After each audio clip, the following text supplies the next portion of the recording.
He was awakened one night by a strange noise. At first he thought it might have been some kind of animal, and it frightened him. But as the sleep cleared from his head, he realized that the noise was coming from the cot next to him. Squid was crying. "You okay?" Stanley whispered.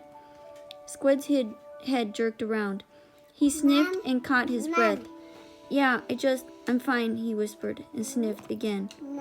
In the morning, Stanley asked Squid if he was feeling better. "What are you, my mother?" asked Squid. Stanley raised and lowered one shoulder. "I got allergies, okay?" Squid said. "Okay," said Stanley. "You open your mouth again, and I'll break your jaw." Stanley kept his mouth shut most of the time.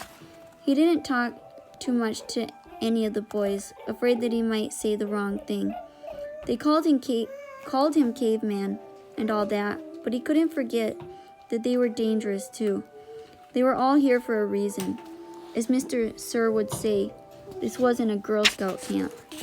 Stanley was thankful that there were no racial problems. X-Ray, Armpit, and Zero were black. He, Squid, and Zigzag were white. Magnet was Hispanic. On the lake, they were all the same reddish-brown color, the color of dirt. He looked up from his hole to see the water truck in its trailing dust cloud. His canteen was still almost a quarter full. He quickly drank it down, then took his place in line, behind Magnet and in front of Zero. The air was thick with heat, dust, and exhaust fumes. Mr. Sir filled their canteens. The truck pulled away. Stanley was back in his hole, shovel in hand, when he heard Magnet call out, "Anybody want some sunflower seeds?" Magnet was standing at ground level, holding a sack of seeds. He popped a handful into his mouth, chewed, and swallowed, shells and all. "Over here," called X-Ray. The sack looked to be about half full. Magnet rolled up the top, then tossed it to X-Ray. "How'd you get them without Mr. Sir seeing you?" asked Armpit. "I can't help it," Magnet said. He held both hands up, wiggled his fingers, and laughed. "My fingers are like little magnets." The sack went from X-Ray to Armpit to Squid. "It's sure good to eat something that doesn't come from a can," said Armpit. Squid tossed the sack to Zigzag. Stanley knew it would come to him next. He didn't even want it. From the moment Magnet shouted, "Anybody want some sunflower seeds?" he knew there would be trouble. Mr. Sir was sure to come back, and anyway, the salted shells would only make him thirsty. "Coming your way, caveman," said Zigzag. "Air mail and special delivery." It's unclear whether the seeds spilled before they got to Stanley or after he dropped the bag.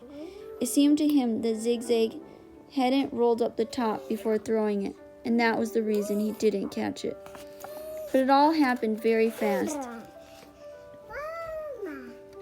One moment the sack was flying through the air, and the next thing Stanley knew, the sack was in his hole, and the seeds were spilled across the dirt. "Oh man," said Magnet. "Sorry," Stanley said as he tried to sweep the seeds back into the sack. "I don't want to eat dirt," said X-Ray. Stanley didn't know what to do. "The truck's coming," shouted Zigzag.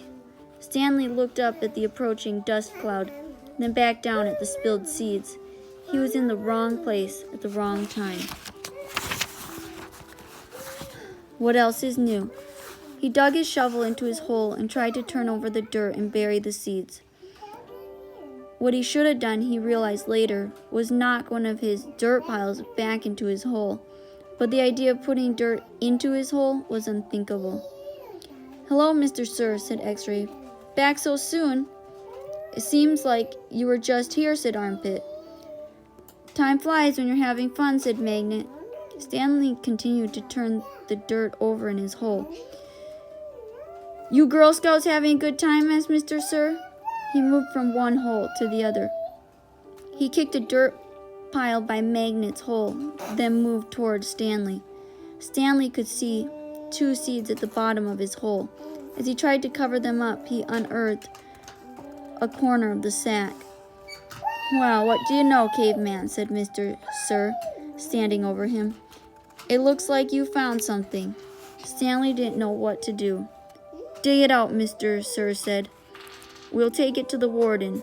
Maybe she'll give you the rest of the day off. It's not anything, Stanley muttered. Let me be the judge of that, said Mr. Sir. Stanley reached down and pulled up the empty burlap sack. He tried to hand it to Mr. Sir, but he wouldn't take it. So tell me, caveman, said Mr. Sir, how did my sack of sunflower seeds get in your hole? I stole it from your truck. You did? Yes, Mr. Sir. What happened to all the sunflower seeds? I ate them. By yourself? Yes, Mr. Sir. Hey, caveman, shouted Armpit. How come you didn't share any with us? That's cold, man, said X-Ray. I thought you were our friend, said Magnet. Mr. Sir looked around from one boy to another, then back to Stanley. We'll see what the warden has to say about this. Let's go. Stanley climbed up out of his hole and followed Mr. Sir to the truck. He still held the empty sack. It felt good to sit inside the truck, out of the direct rays of the sun. Stanley was surprised he could feel good about anything at that moment, but he did. It felt good to sit down on a comfortable seat for a change, and as the truck bounced along the dirt, he was able to appreciate the air blowing through the open window onto his hot and sweaty face. It felt good to walk in the shade of the two oak trees. Stanley wondered if this was how a condemned man felt on his way to the electric chair, appreciating all the good things in life for the last time. They had to step around holes to get to the cabin door. Stanley was surprised to see so many around the cabin. He would have expected the warden to not want the campers digging so close to her home, but several holes were right up against the cabin wall. The holes were closer together here as well, and were of different shapes and sizes. Mr. Sir knocked on the door. Stanley still held the empty sack. Yes, the warden said, opening the door. There's been a little trouble out on the lake, Mr. Sir said. Caveman will tell you all about it. The warden stared at Mr. Sir a moment. Then her gaze turned towards Stanley. He felt nothing but dread now. Come in. I suppose, said the warden. You're letting the cold out. It was air-conditioned inside her cabin.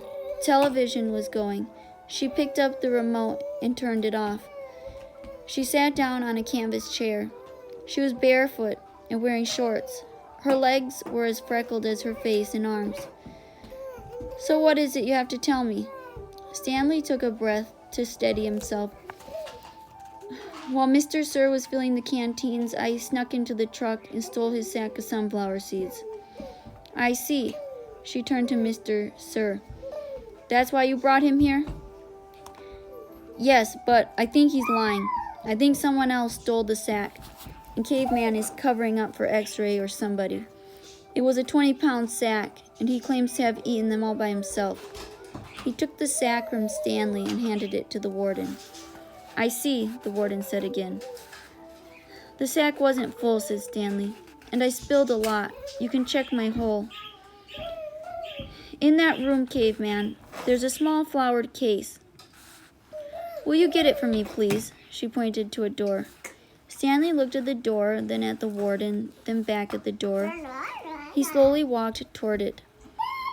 It was a kind of dressing room with a sink and a mirror. Next to the sink, he saw the case, white with pink roses.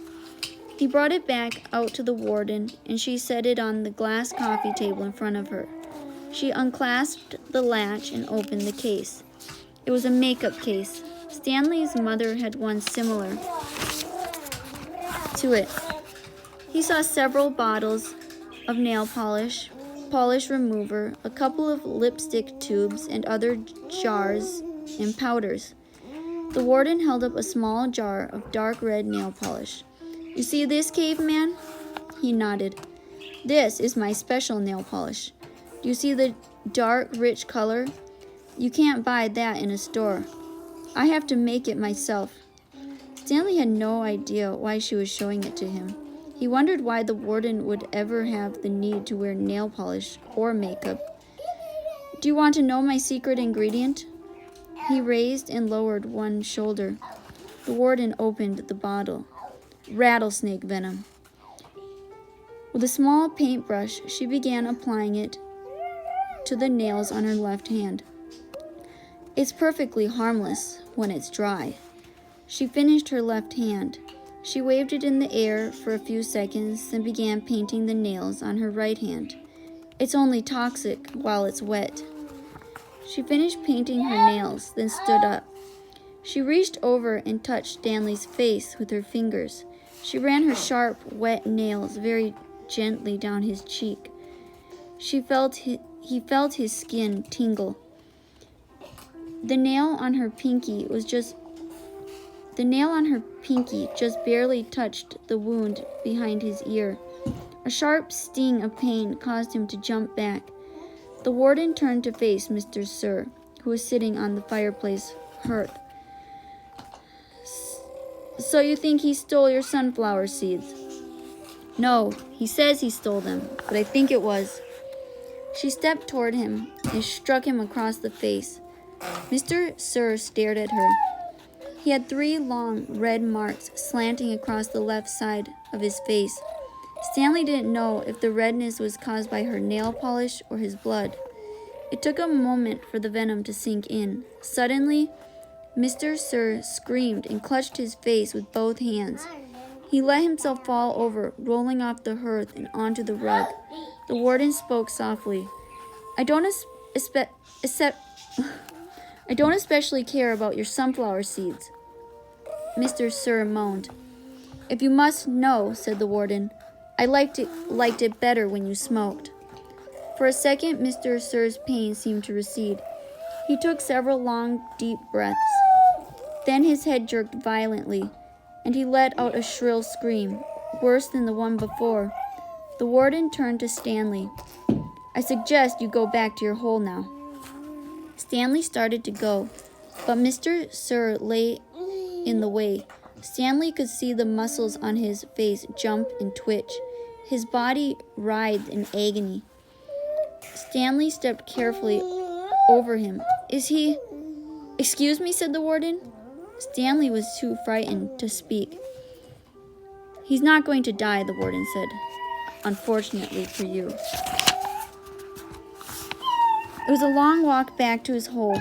Stanley looked out through the haze of heat and dirt at the other boys lowering and raising their shovels. Group D was the farthest away. He realized that once again he would be digging long after everyone else had quit. He hoped he'd finish before Mr. Sir recovered. He didn't want to be out there alone with Mr. Sir. He won't die, the warden had said. Unfortunately for you. Walking across the desolate wasteland, Stanley thought about his great-grandfather. Not the pig stealer, but the pig stealer's son. The one who was robbed by Kissing Kate Barlow. He tried to imagine how he must have felt after Kissing Kate had left him stranded in the desert. It probably wasn't a whole lot different from the way he himself felt now. Kate Barlow had left his great-grandfather to face the hot, barren desert. The warden had left Stanley to face Mr. Sir. Somehow his great-grandfather had survived for 17 days before he was rescued by a couple of rattlesnake hunters. He was insane when they found him. When he was asked how he had lived so long,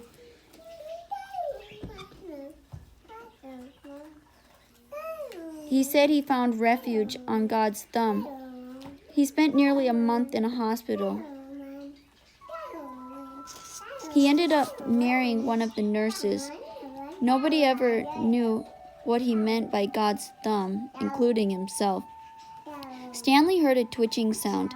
He stopped in mid-step, with one foot still in the air. A rattlesnake lay coiled beneath his foot. Its tail was pointed upward, rattling. Stanley backed his leg away, then turned and ran. The rattlesnake didn't chase after him. It had rattled its tail to warn him to stay away. Thanks for the warning, Stanley whispered as his heart pounded. The rattlesnake would be a lot more dangerous if it didn't have a rattle. Hey, caveman, called Armpit. You're still alive. What'd the warden say? Asked X-Ray. What'd you tell her? Asked Magnet. I told her I stole the seed, said Stanley. Good going, said Magnet. What'd she do? Asked Zigzag. Stanley shrugged one shoulder. Nothing. She got mad at Mr. Sir for bothering her. He didn't feel like going into details. If he didn't talk about it, then maybe it didn't happen. He went over to his hole, and to his surprise, it was nearly finished. He stared at it, amazed. It didn't make sense. Or perhaps it did. He smiled. Since he had taken the blame for the sunflower seeds, he realized the other boys had dug his hole for him. Hey, thanks, he said. Don't look at me, said X-Ray. Confused, Stanley looked around, from Magnet to Armpit to Zigzag to Squid. None of them took credit for it. Then he turned to Zero, who had been quietly digging in his hole since Stanley's return. Zero's hole was smaller than all the others.